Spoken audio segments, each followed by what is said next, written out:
আসসালামু আলাইকুম রহমতুল্লাহি ওয়া বারাকাতুহু। সম্মানিত ভিউ, আমরা আসছি 300 ফিট। এখানে জমি দেখতে আসছি, প্লট ক্রয় করতে আসছি সিটি স্কয়ার হোম টাউনে।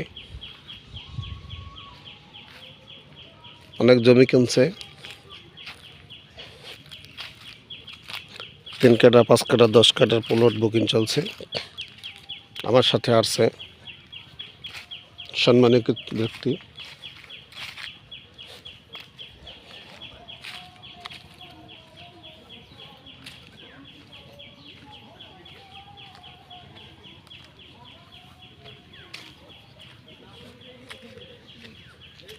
আমরা দেখতে পাচ্ছি সাইনবোর্ডে লেখা আছে